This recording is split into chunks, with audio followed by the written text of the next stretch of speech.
Hey Hebrew fans! So I decided today to make a video on pre-Eternia because my friend Eamon O'Donoghue posted a picture of his pre-Eternia stuff. I thought, you know what?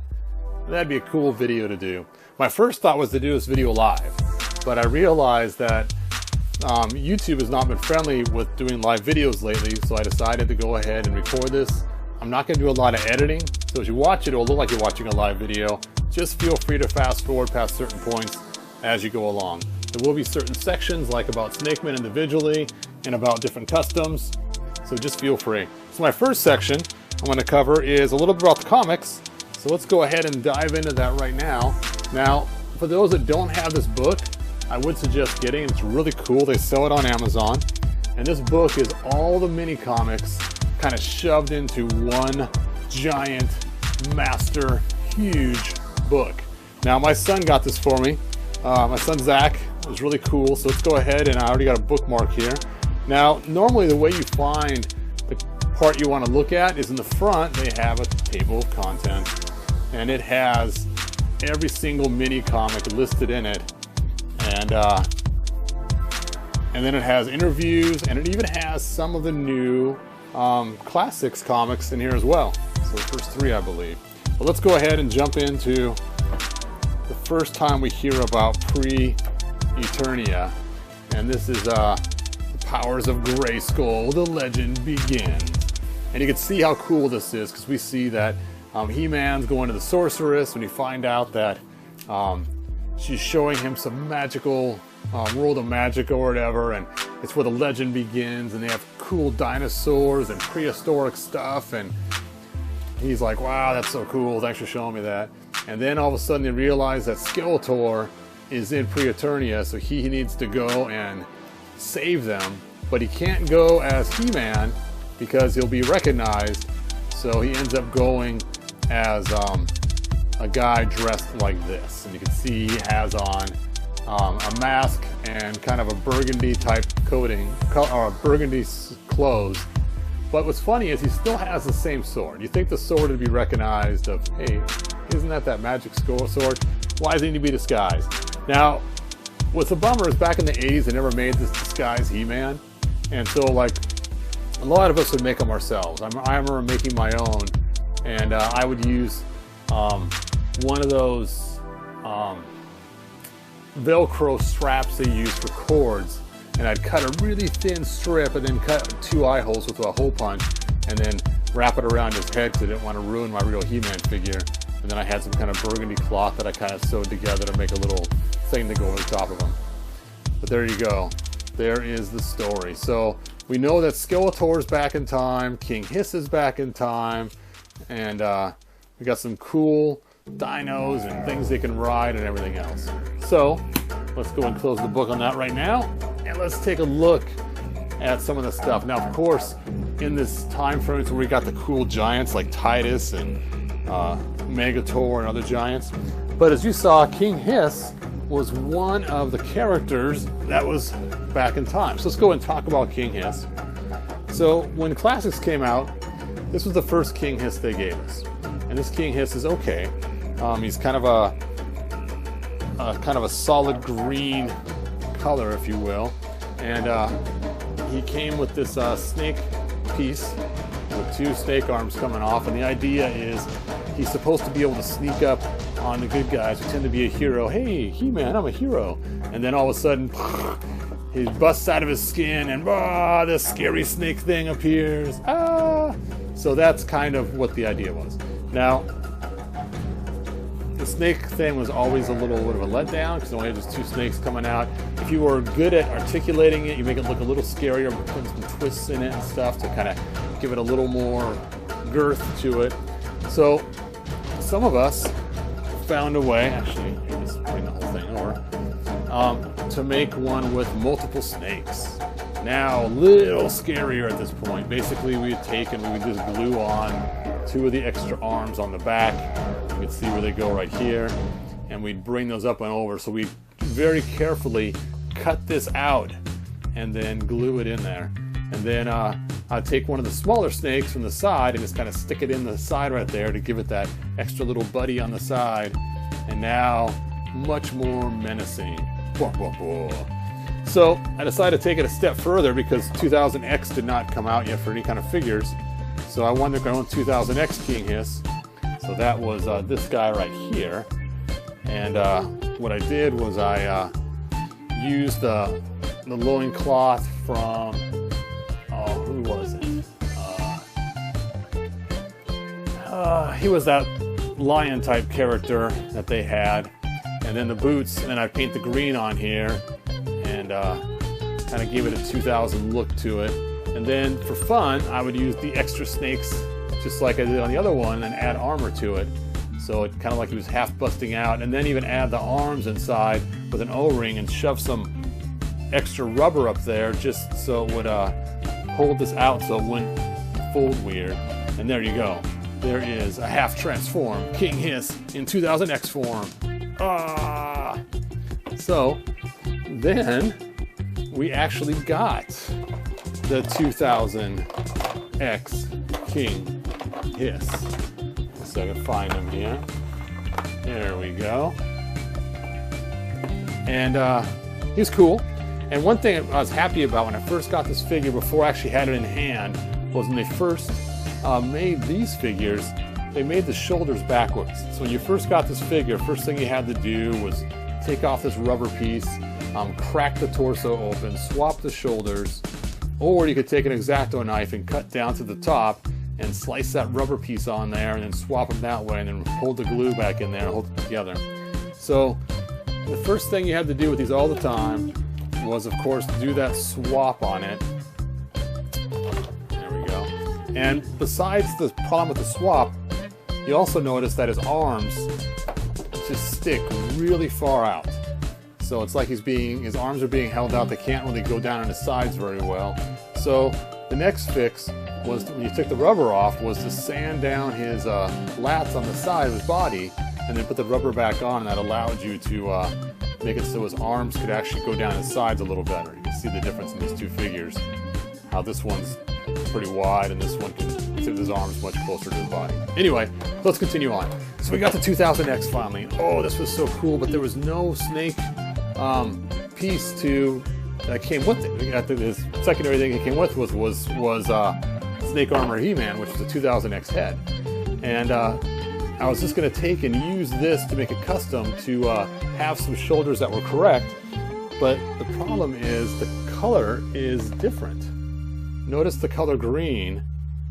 One's kind of more grayish green, and one is more of a solid green. So you just couldn't do an easy swap on it. So that kind of bummed me out a little bit, and I kind of don't even like the new green. And then on top of it, anytime he would move, his stomach would separate right there from his armor. So it always was coming loose and you try to hold it down. I used to use rubber bands to hold it, everything else to try to hold it in place. But I gotta admit, the other parts of the figure was really cool, the aesthetic of it. So my first goal was to get rid of the drab color, and there is my green one. So that was my first fix. And then my second fix was, like with the other thing, is you'll notice his armor sticks way out on the sides right here. So what I did was I just trimmed the armor, you can see that, to fit. So like right here on the pattern, you just cut the armor right there and cut off this big old chunk. And then on the front right here, just cut it right here where the design changes up. And that way then you still have the cool design. And then to make sure it would stay on, I just added some super glue so it's not always coming off in the stomach anymore. So there you go. And that made his arms go down, so now he could put his arms down to his side as opposed to being sticking out. So that's the difference in those figures. So later we got this cool guy. Oh man, this was a cool snake thing, because now you can have this totally cool, all these snakes coming out, articulated head, even had cool snake legs, which you could use or not use, or pop it apart and swap it around. But the issue with this was the loincloth.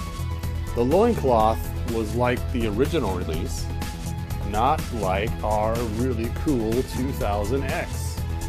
So my next goal was to replace that. And so There we go. Here is my 2000X loincloth version. And basically all I did was I sanded around the leg parts, and after I sanded around them really well, then I just swapped out the leg, the torso piece on there, added it on there. Actually, you know what? I did not. This one I did differently. This one, I just literally took this piece right here and took apart, actually this one, sorry, took the light gray one, and took apart the legs and popped them off right here using hot water, and then popped these legs on its place because the loincloth is so long that you can't see the light green color of this part. So, there we go. That's how I made that one. Alright, so, not done yet. When you first got this figure, I wanted to make a half-transformed head. So I took the head that came with our royal guards that we got, the snake head, and then pulled off this top helmet here and then stick this in its place, and that would give us a half-transformed King Hiss head. But when we got our King Hiss, our new one of the things that we ended up getting was this cool half-transformed head. So that was kind of a cool addition they had. So, some other customs I ended up making. Oh, this is how he looks normally when you switch him into his 2000X. Legs with the big monster, all the snakes ready to attack, body. And then I made a half-transformed one, like I did with the other one, where it has his armor on there. I just took and stuffed some plastic pieces in there that form fit, so the armor fits tight in front. And, oh, I also made a version where I cut the sides off the armor for the grayish green one. And just for fun, I decided to make a grayish green old style one. You can see the color difference, just so that then I can do some more mixing and matching if I wanted to with the lighter colors. So, those are almost all my King Hisses. I forgot what's, oh, this is just the regular body, the old one, that's right, the original. And I think that's pretty much it. So, let's go ahead and pick our King Hiss for our, this is kind of funny too. Generally, when you get this figure, you usually don't keep these legs because there's really no reason to, because he never transforms that much that way. So a lot of times, and this old snake, you're not going to want this anymore either. So a lot of times I just put this together, the legs of the figure we don't care about anymore and the top of the ones we don't care about. And then I just kind of have it sitting around, and my granddaughter started loving this figure. She called her Snake Guy. Snake Guy, and she'd run around and chase the other kids with it and show grandma, Snake Guy. And of course, I don't know if her mom thought it was appalling or not that she had her daughter playing. I had her daughter playing with the Snake Guy, but she used to love running around with him.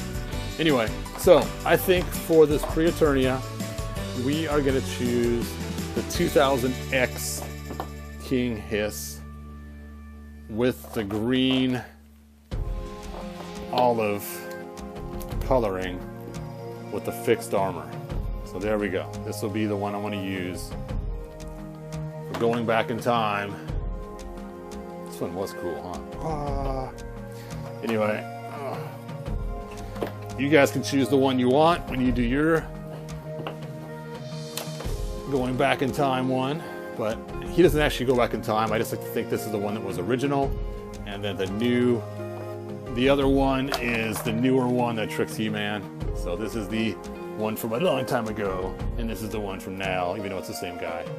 I know he looks older and he looks younger, but you know, hey, King Hiss has magic. He does all kinds of crazy stuff. I mean, he's lived thousands and thousands of years. All right, so let's go ahead and armor him up, or weaponize him. So we got a choice of a brown or a red shield. The red shield came with the original King Hiss. This one came with the 2000X. I'll give him the brown one. I like that shield better. And then we also need a staff. We have this two-toned cool staff. And then we have this other two-tone green only. I prefer the brown and the green, so it looks like he's getting all his original weapons just in an olive green color instead of the grayish green color. There we go. King Hiss is now ready for pre-Eternia. All right, on to our next figure. So next we have Titus. Titus! So here is the Titus we got. Cool, giant, mammoth. Figure we always wanted. All of us just about in the He-Man community. He was released only in Europe at first as an 18-inch figure. And when Classics came out, they gave us this cool rendition of the figure. And he came with one weapon, which was this giant brain sucker weapon. Bum, bum, bum. Kind of heavy, kind of huge. And the idea was when he dealt with snake men, you could then put this over their head and lift them up. Now, the concept is that you put it over their head, and their head somehow fits into one of these slots or something, I don't know, and then somehow it picks them up.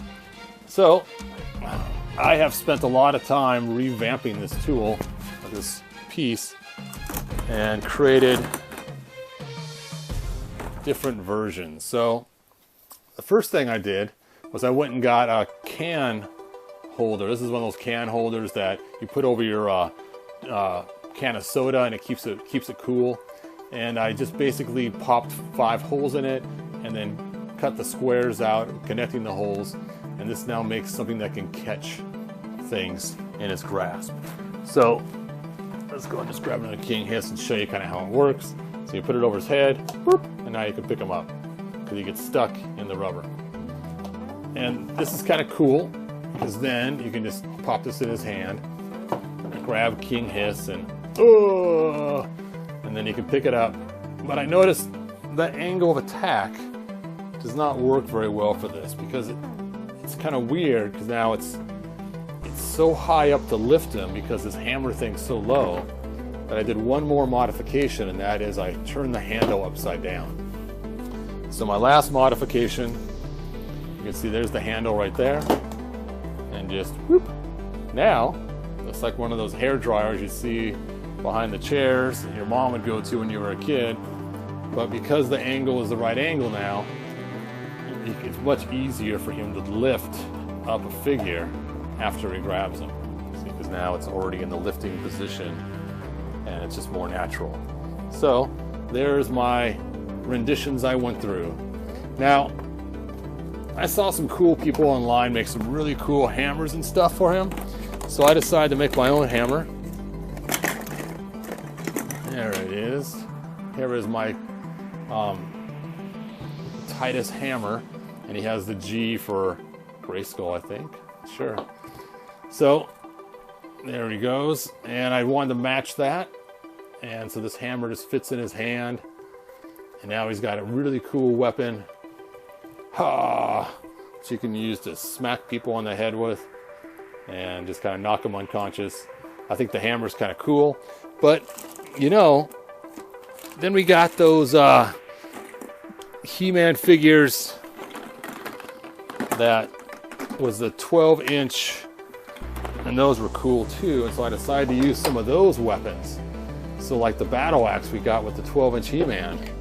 So here's the battle axe right here. I painted it blue so it kind of matches his motif a little bit. Painted the blade silver so it matches Classics. Added a heat shrink tube so it fits in his hand better. And then you pop that in there. And now that's pretty cool. Now he's got a battle axe. And then I decided also to repurpose one of the shields. Did the gold paint on it and the blue to kind of give him, you know, the same matching kind of coloring. I had to redo the handle on here with some heat shrink tubing so it matched his fist. And his fist pops in there like that. That goes on his arm. And there we go. Now he has a shield and a battle axe. And one more thing that's kind of cool is we got this letter opener, which is a really cool letter opener. Nice metal sword. And this sword happens to fit our 12-inch figures, not just Titus, but also fits in your 12-inch, get in there, there we go, your 12-inch He-Man too. So you can now go with the giant metal sword and have a place to store your letter opener if you need a place to store it. So that is so cool. Anyway, so as you guys know, who have watched my channel many times, is this Titus, as cool as he was, when we got the new 12-inch He-Man from Mondo, I decided to take it a step further and create a more articulated Titus. So this Titus right here still has 12 inches. He's not as bulky in the calves as the other Titus is, so the boots do fit kind of loose like he's wearing his dad's boots. So it's kind of weird, but now I have a more articulated Titus, and I threw on some of the weapons that comes with the He-Man. So now he can, you know, have all these cool big monster weapons attached. Now I did have to do some changing. I had to make the armor smaller for it to work. So you can see the size of the chest is different on these two figures, as well as other places he's different. His wrists are a lot smaller, his chest is smaller, his calves are smaller. So it was kind of hard to make it all fit just right. In fact, I tried putting these cuffs on his wrists and it just looked ridiculous, like he was wearing some woman's bracelets that were way too big for her. But I was planning on making some other ones that were smaller, and when I started making them I realized the ones he comes with looks pretty cool, and they match his shorts and they're already in his color style anyway, so I'm just going to leave them the way they are.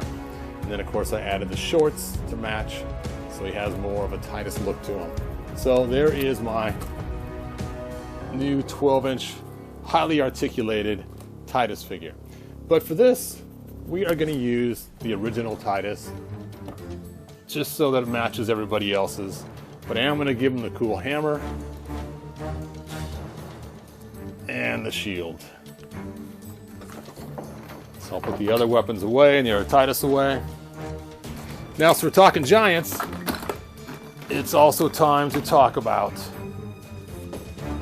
Megatour. Bum, bum, bum.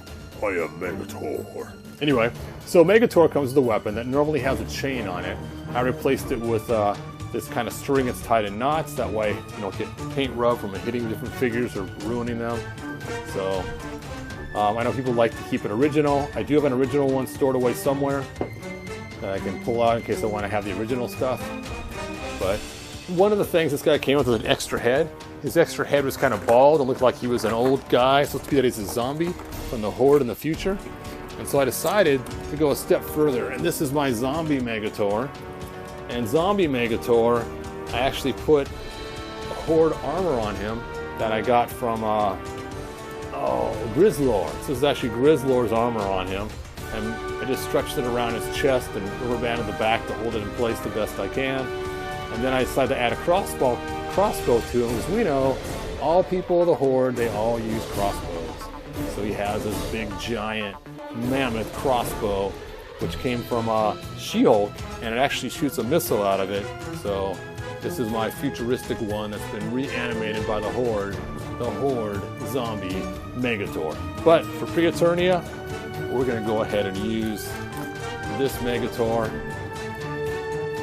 There we go, standard issue, but no change. All right, so we're getting these figures knocked out. So next we have Hero. And Hero came out from Classics. Really cool figure. This is so cool to get this figure at the time. I was just totally stoked we finally got our first Hero. Now a friend of mine, he actually made some really cool Hero figures that had chrome on them and everything else. I don't know when to show you right now, but they were pretty impressive figures. And he came with one of these. Now, Mattel, when they released this, they decided to release multiple versions.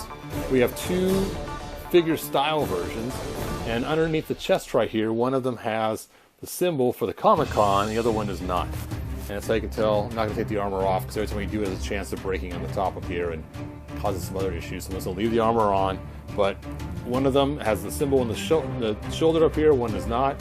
And then they also came with 3 different colors of these crystals right here. So my first thought was, I'm just going to take and keep changing them in and out. Well, you know what? That is a pain. So I eventually ended up trying to find one of each. And oh, that's another green one. And they were hidden in the package, so you couldn't tell till you opened them, see what color you had. So let's see, what color is this one? Here we go, here's the purple one. And then we have the red one. If you go to my website, bro.com. Somewhere on there is a spot, when you do some clicking, that will show you each one this is for. One's for protection, one's for defense, I think one's for healing, I forget which is which. I think this is protection, the purple one. I think the red one is defense. I'm not sure what the green one is. I should have had that ready for the video. You know what, some editing this later, I might just throw that in there. So you might see it come across the screen in a second. Now a friend of mine, he made me a really cool special one. And this is a glow-in-the-dark one. So I have one that also glows in the dark. And so if I take my infrared light, blast this with it, it would actually glow in the dark. I might edit that into. So I have 4 different ones. So I pretend like before he goes out, he chooses which one of the 4 he's going to use and then grabs it and goes out on his quest with... Oh wait, before I pour out Eldor, we also have Dare. Ta-da!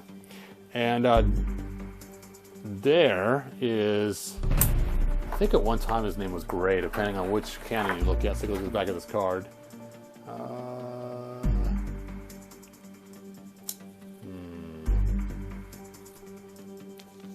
They don't say on the back of that card. Let's look on this card here.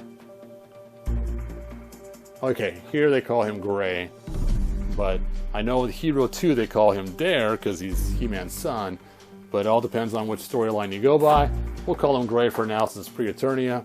So the idea is this guy transforms magically into this guy, and this was a custom I made. You could probably guess the parts I used. First of all, the vest is from Prince Adam, the boots are from Eldor, the body is from Ular, and then the wrist cuffs are just heat shrink tubes that have been painted brown and shrunk on. And then there's his loincloth. I used Ular's loincloth as well. And there you go. And then I cut off the little jewel in his head and then painted it brown. Looks like he has some kind of brown band on his head. So there is him before he turns into Hero. You can tell they look way different, don't they? Okay, they look the same, just like He-Man and Prince Adam, but nobody knows who they are. And a friend of mine made me this really cool sword, which was what the original Hero sword supposed to look like. They showed us at the Comic-Con. Anyway, let's go and put Gray away. Let's pull out Eldor. We're going to use him. And we will use the green one because that is the most common one that was issued at the time. That's why I have 2 of them. So there's like twice as many green ones than there were of any other color. Alright, put the other ones away. So, Eldor. Now, Eldor's got some interesting things going on with him. First of all, he was a figure we always wanted as well. Again, actually never released. And there was one prototype out there some guys making cool customs of the 5.5-inch figures. Now, this particular figure they gave us, he does have a removable hood. And then when his hood just kind of looks like it's folded down the back. So when you put it on, then technically he has 2 hoods, but just face him forward when he has it on. It's got some loose sleeves. And one thing that bothers me about this figure, which you've already guessed, is the fatness. So you can't put his arms down all the way. So of course, I had to fix that. And here is my fixed Eldor, and I also swapped his head with a new head and painted it. And you can see his arms just go down a little further than the other one. Not a lot, because there wasn't a lot of room to play with, but just a little bit. So there we go. And for the bonus point, if you guys can figure out whose head this is and post it in the comments, I'll let you know if we're correct or not. And there is my Eldor with hair. And the fixed lip. If you take a look at his lip, it looks really strange, like he has some kind of weird tongue sticking out or something. I have no idea what it's supposed to be.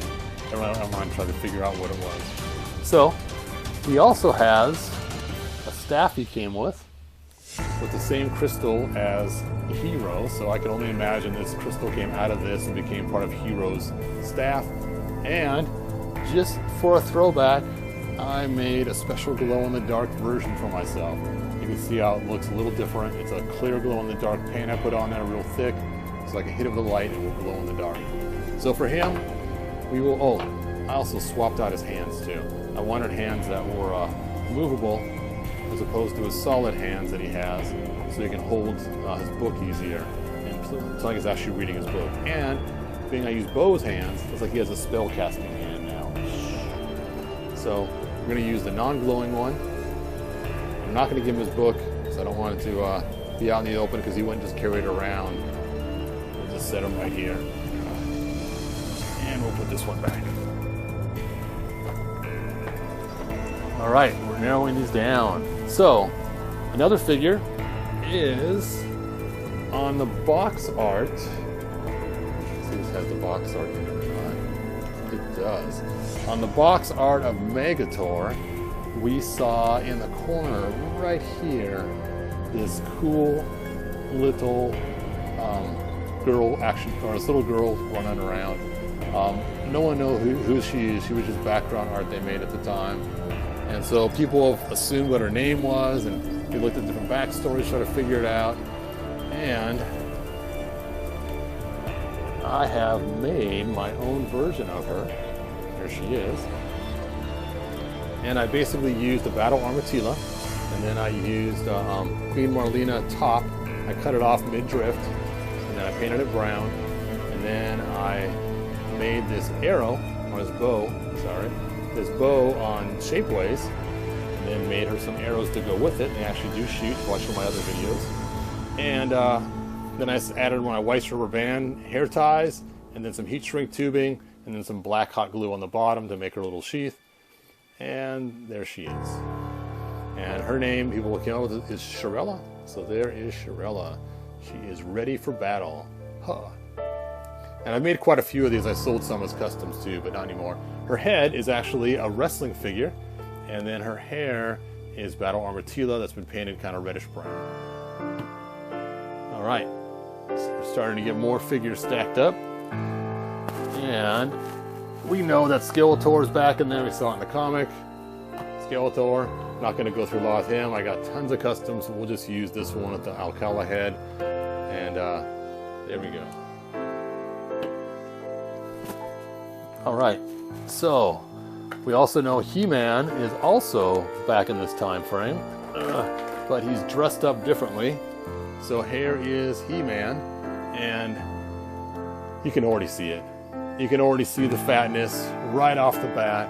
He's got this huge, cannot put his arms down at all. They made this so thick for the connection points that it is just crazy. So there was lots of ways I could have fixed this. One of the ways, I mean, look how far this sticks out. You can just see how thick that is away from his actual, let me get another light on here so you guys can see better. You can just see how far away that is from his actual body, how thick the rubber is there. And so it just holds his arms out so far, you know, it just looks ridiculous. Now there was a guy online that used this to make a new Adventures Prince Adam, and the Prince Adam figure would have been really cool except for the fact that it had the fat armor. Now one thing I do like about this figure is he has the two regular cuffs on both arms, which is a sought after style for He-Man, especially when you first came out. And he has on, you know, the hood with the mask so you can't see who he is. You'll never guess that you can tell who he is. So, first thing, get rid of the fatness. Second, let's make a non-hooded version. So here is my He-Man that I made. And you can see that his arms go down to the sides like they're supposed to. And I made a non-hooded version. And then I took the hood. Let's see if I can find it.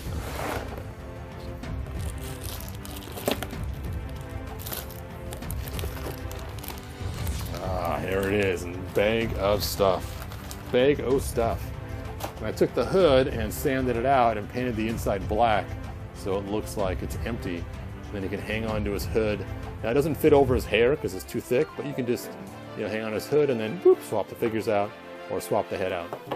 So there is my skinny, not skinny, but he put his arms down to his sides. He-Man. And I could put on the hooded head if I want to. And we'll use this one as our pre-Eternia He-Man. There we go. Alright, so this one's going back.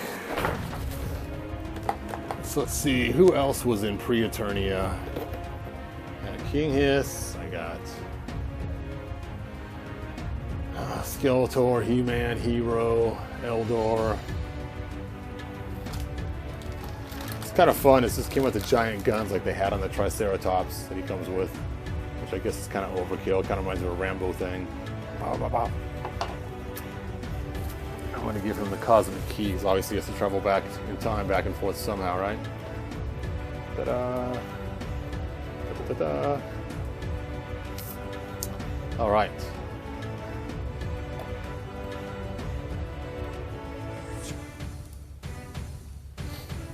Now, there are some other figures you could use that would kind of fit into this line a little bit. Maybe not exactly in this timeline, but still could fit. An example was you could use King Grayskull, if you wanted to throw him in there. So this King Grayskull is the one that comes from the box, the one that makes the cool sounds. I did swap out his head with the new one because of his eyes. His eyes look really strange when they came from the box. So, there you go. You can also do the special Christmas King Grayskull if you want. He's got the Christmas cape on with the fuzz. It's funny. Every year this turns a little more yellow than it did the year before. Not sure what that's all about. Or, as a fun one, since there's snakes involved in this time, I've also made a snake King Grayskull. So there's my snake armor King Grayskull. And of course he's got the cool extra long attachment that I made, which you guys can buy on my Shapeways store if you choose to. Ka-ching. But we'll go with the regular one. But there we go. We'll just go with the one that came out of the box with the better head. So you could have King Grayskull if you choose to. Let's see, who else could be back in this same time zone? Of course we have the nameless one. Is that who this is? Nameless, unknown? I don't know what his name is. Anyway, this Orko wannabe. And basically this guy out of the box came with a stand like this, which is just plugged up right inside of him and doesn't move. And I altered it so that I can have an articulated stand, so you can put him in different poses. You can lean him over like he's actually flying somewhere in a hurry, or lean him back like he got hit, or to the side, or, you know, gets a little bit more playability. And then it doesn't fall over, I added a washer inside there for weight, a little extra weight. He comes with some cool accessories. Comes with a giant, whoops, I dropped his wand. Comes with a giant blast piece. So you can use this giant blast piece like he's, you know, reaching out with his hand, and green thing. He has his little staff on his hand, or not staff, but a wand. And now like he's flying really fast forward. That's why he's leaning so far forward. We'll use the one that leans. That's way cooler than the one that was always stuck straight up and down with no articulation. Can't move. Alright, well, so you got King Grayskull. You gotta have Queen Grayskull, right? So, gotta add her. And I think this is hers. Looks like it would match her. And let's get her wings on too, because her wings are so cool looking. Just adds that extra element of coolness. Now, technically, being that you have King Grayskull in this line and the Queen, you could actually, if you wanted to, add the Horde and Hordak too. I'm not going to add them for this particular setup, because that's just getting way too crazy at that point.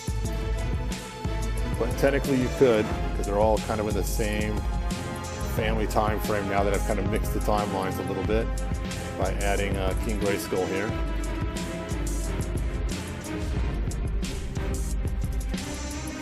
I wish they would have made the 2000X Sorceress. It should have been so cool to have. This is the closest we got, so I'll just take her.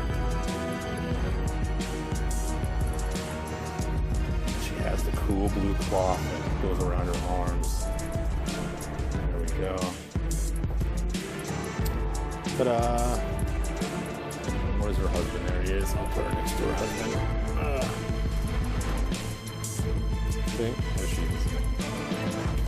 is. Alright, so let's see who else could be back in this time frame.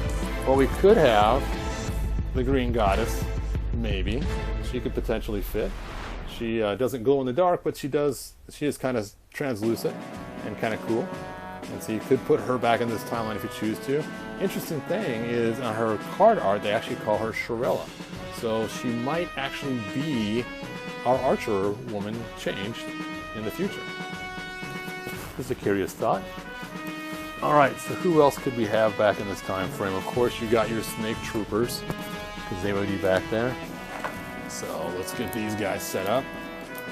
Oh, Snake Troopers. I don't know how many different Snake Men there were back in this same time frame. I didn't really do a good look or study on that. But I know we got some Snake Troopers, generic guys at least. Now I've also made my own generic Snake guys. Ta-da! Before we had our Troopers that we bought, I made my own generic ones ahead of time. And since then, I've added some of the Snake Trooper heads on these guys. And these are just DC Universe Classics.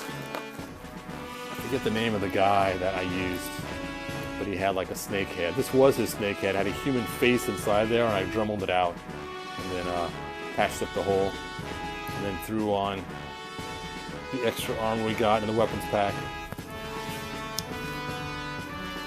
Oh, I think that's it. And I do have the new Horde Trooper Snake guys, but again, I'm not going to include the Horde this time. Alright, so who else could be in this time zone? Well, one guy you could add in this time zone if you choose to, and some people do, is of course Keldor. And you guys have seen my custom Keldor that I made. I'm not going to, as I already have Skeletor back in this time frame. But technically, there is some storylines where Keldor travel back as well during the same pre-time as well. You could also have the Stan Lee figure. Now I actually altered mine a different head, but you could throw the Stan Lee figure in there, being he's supposed to be from the beginning of time. So he's supposed to be all the way through time anyway. Now depending on how mixed up you have the storylines, you could include the Faceless one before he became the Faceless one. So there you go. You could have this guy too.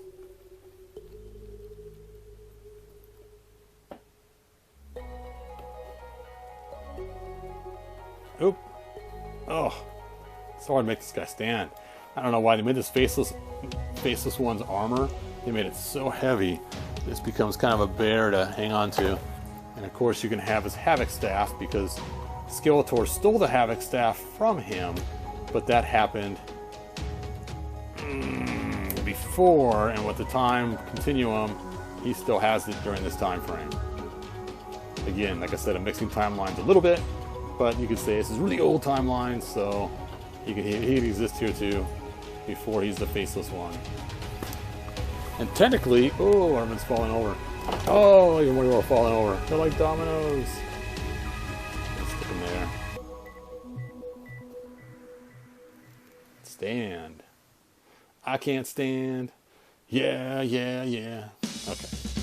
So,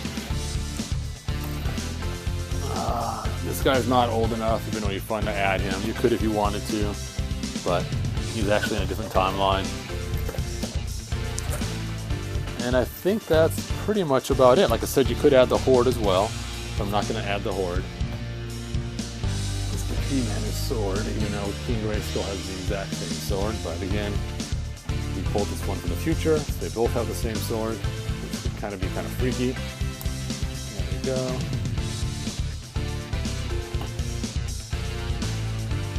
And I think that might be it. Alright, you could have a Zodak in there. Maybe not this one, maybe the white one, I'm not sure. Let's just throw Zodak in there anyway. Oh, I know who could be in here. I don't have him sitting out right now, but you could actually put Mossman in here. Mossman's been around for a really long time during pre-Eternia and on. So there we go. Now, I have other videos showing my cool Jurassic dinosaurs I have, which I'd also include in this as well. But there is pretty much my pre-Eternia playset if you were actually going to set up and play with the kids. got quite the amount of figures you could use for your pre-Eternia, and they're all for egos.